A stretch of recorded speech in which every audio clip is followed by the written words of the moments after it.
Welcome to আর রান্নাঘর। বন্ধুরা, আজকের রেসিপি চিকেন কষা। এই চিকেন কষা আমার ছেলে খেতে খুব পছন্দ করে, তাই তার জন্যই রান্না হলো চিকেন কষা। প্রথমে দেখুন, চিকেন ধুয়ে পরিষ্কার করে নিয়েছি।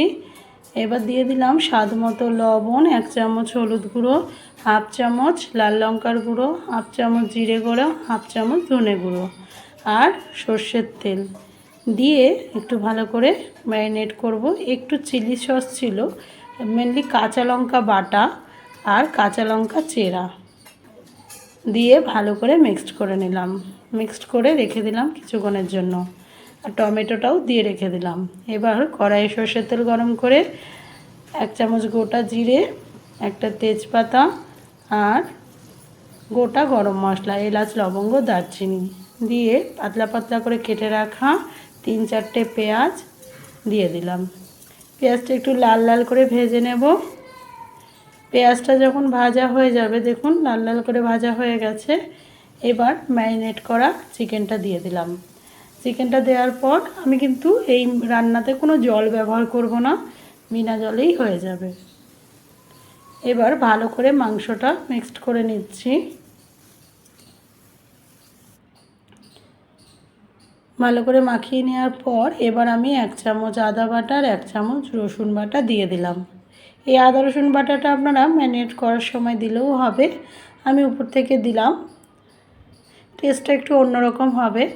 আমি সব সময় চেষ্টা করি যে বিভিন্ন রকমভাবে রান্না করার, এবং টেস্টটা যেন একটু আলাদা আলাদা হয়। ভালো করে মাখিয়ে নেওয়ার পর একটু এবার ঢাকা দিয়ে দেব।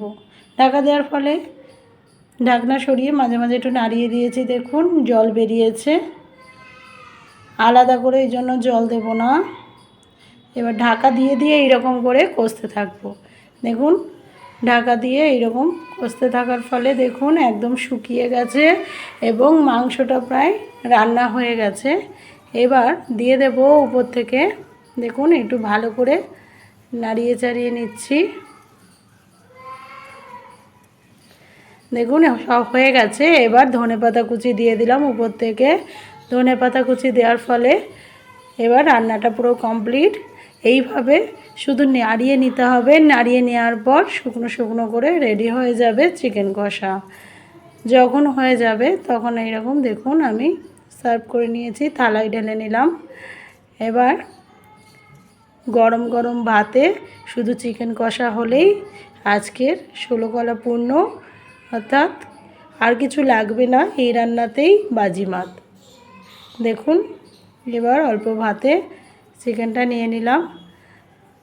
আমি অবশ্য একদমই মাংস খাই না, তো যাই হোক এই খাবারটা আমার মেয়ের জন্য।